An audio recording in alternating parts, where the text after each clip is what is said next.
5 दशक से जलभराव की पीड़ा झेल रहे काशीपुर के व्यापारी और नागरिक अब राहत की सांस ले रहे हैं। मेयर दीपक बाली के नेतृत्व में नगर निगम ने जल निकासी की समस्या को जड़ से खत्म करने की ठोस पहल की है।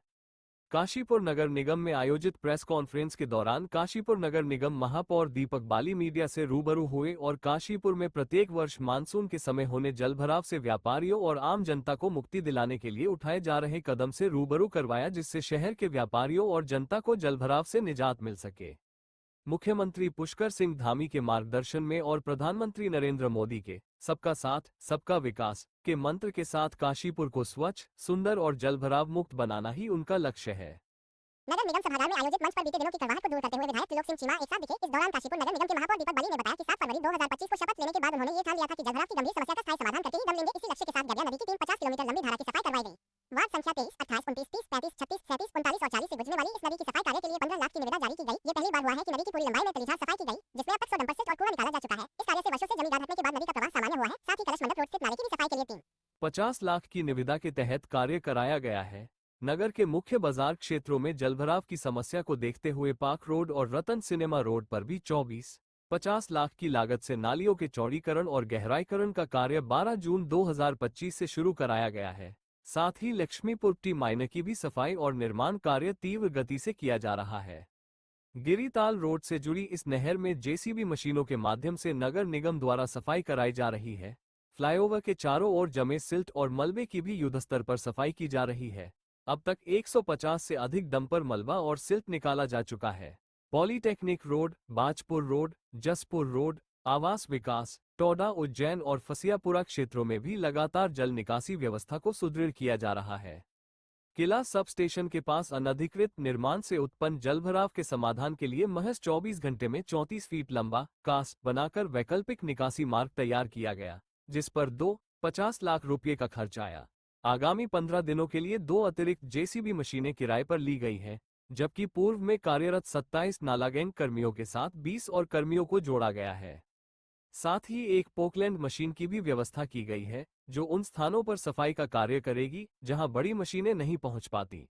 मेयर दीपक बाली ने बताया कि सफाई व्यवस्था को और दुरुस्त करने के लिए अगस्त तक नगर क्षेत्र में 30 नए कूड़ा वाहन डोर टू डोर कलेक्शन के लिए कार्यशील हो जाएंगे। व्यापारिक प्रतिष्ठानों के लिए सुबह 9:30 बजे विशेष कूड़ा वाहन भेजा जाएगा, ताकि बाजार क्षेत्र में साफ सफाई बनी रहे और व्यापारियों को किसी प्रकार की असुविधा न हो। 19 जून 2025 से सफाई व्यवस्था में नया प्रयोग भी शुरू किया जा रहा है, जिसके तहत कुछ प्रमुख क्षेत्रों में रात्रिकालीन सफाई होगी। महाराणा प्रताप चौक, नमन स्वीट से किला बाजार, तहसील मोड़ से नई सब्जी मंडी, देवीदास की दुकान से रतन सिनेमा रोड और सुदामा लाल स्कूल से माता मंदिर होते हुए कुटिया तक विशेष सफाई अभियान चलाया जाएगा। दीपक बाली ने कहा कि यह सिर्फ कार्यों की सूची नहीं, बल्कि जनता की वर्षों पुरानी पीड़ा को खत्म करने का गंभीर प्रयास है।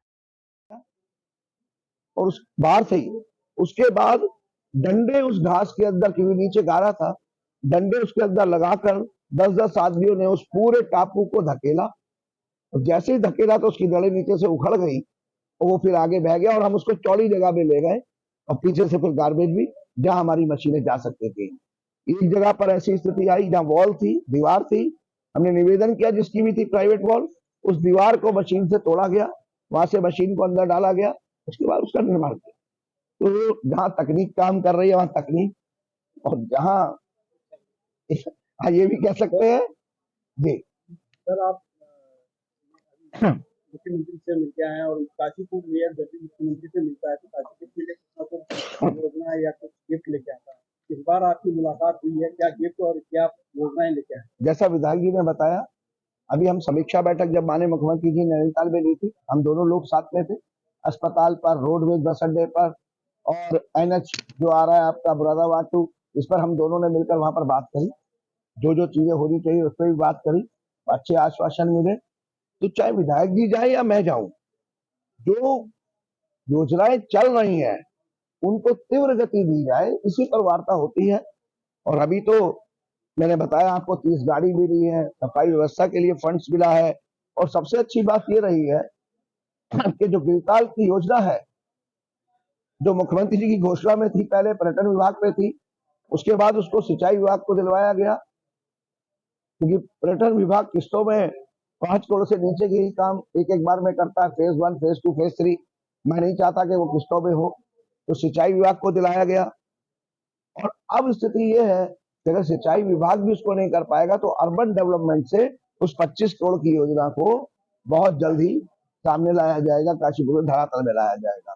जहां तक बात चौराहों की, द्वार की, पार्कों की, तो डिजाइनिंग बननी शुरू हो गई है और इसको भी फंड को अगले 1 से 1.5 महीने में डीपीआर तैयार होते ही इसको एलोकेट करा दिया जाएगा अर्बन डेवलपमेंट से ही, और उन चौराहों का निर्माण शुरू कराया जाएगा। आने वाले अक्टूबर माह में इन 8 के 8 चौराहों पर हम काम करेंगे। इसके अलावा 5 पार्कों के लिए यहाँ से प्रपोजल, वहां से सहमति ली है, या प्रपोजल बनना, मतलब डीपीआर बननी शुरू हो गई है, उसको भी यहाँ से भेजा जाएगा, उस पर भी काम करेंगे। इसके अलावा जो सरकारी अस्पताल के आगे एक पार्क है, आपने देखा है, उसको भी बहुत बेहतर बनने की जरूरत है। रजत जयंती पार्क के अंतर्गत माननीय मुख्यमंत्री पुष्कर सिंह धामी जी की जो योजना है उसको भी यहाँ से डीपीआर के माध्यम से भेज दिया गया है, और मुझे लगता है कि हम उस पर 1 से सवा महीने के अंदर नगर निगम के द्वारा उस पर काम शुरू कर दिया जाएगा। तो जो योजनाएं हैं, जैसे बताया मैंने कि हम विधायक जी हमारे प्रयास से गौशाला की भी योजना, अब उसका फंड एलोकेट हो रहा है, उसको भी जल्द कराया जाएगा। सबसे महत्वपूर्ण योजना जो इंटीग्रेटेड एडमिनिस्ट्रेटिव ब्लॉक ऑफिस है, जो लगभग 40 करोड़ के आसपास का बनना है, पूरी उम्मीद है कि अगले 3 महीने के अंदर उसकी टेंडर प्रक्रिया पूरी करके और अक्टूबर तक उसका काम शुरू कराया जाएगा।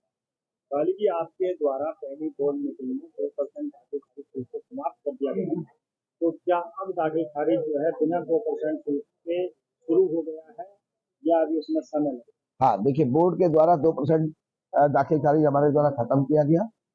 अभी 3 दिन पहले ही एक पत्र शासन के द्वारा भेजा गया है जिसमें कुछ और क्लियरेंस मांगे गए हैं।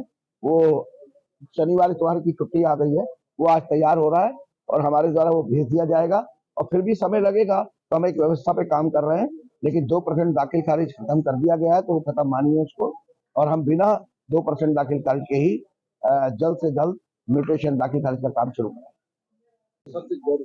अच्छा, वो मुझे पता लगा है कि वो रिसेंटली ज्वाइन कर चुकी है, वो मैं चेक कर लेता हूँ, जो मेरे को इन्फॉर्मेशन है वो ज्वाइन कर चुकी है। पिछले हफ्ते जो खींचतान देखने को मिली थी मेयर साहब और विधायक साहब ने, तो वो माना जाए आज गले मिलने के बाद देखिए, इन इश्यूज को ना लाए, ये जो इश्यूज है ना, ये डैमेज करते हैं। मीडिया नहीं लाया, आपके द्वारा प्रेस की गई थी और उसमें बात रखी गई थी। नहीं, उसमें जो मैटर जो था वो सिर्फ ये था कि मिलजुल के काम करें। आप देख ही रहो, दोनों साथ साथ बैठे मिलजुल के काम कर रहे हैं। इशू है क्या? हमारा तो इश्यू नहीं था दोनों का, सॉरी, शिकवा गिला खत्म, जो विवाद की स्थिति थी वो खत्म हो गई दोनों। नहीं, कोई विवाद था ही नहीं। भेद था नहीं, सिर्फ शिकायत। हाँ, मतलब आपको चौराहों के नाम पे अब आपत्ति नहीं है, जो बदले जा रहे हैं। देखिए, जो जनता चाहेगी वही होगा, हम जनता के साथ। और अगर जनता चाहेगी कि नाम बदले जाए तो हमें उसमें कोई हमें कोई ऑब्जेक्शन नहीं होना चाहिए, कोई आपत्ति नहीं।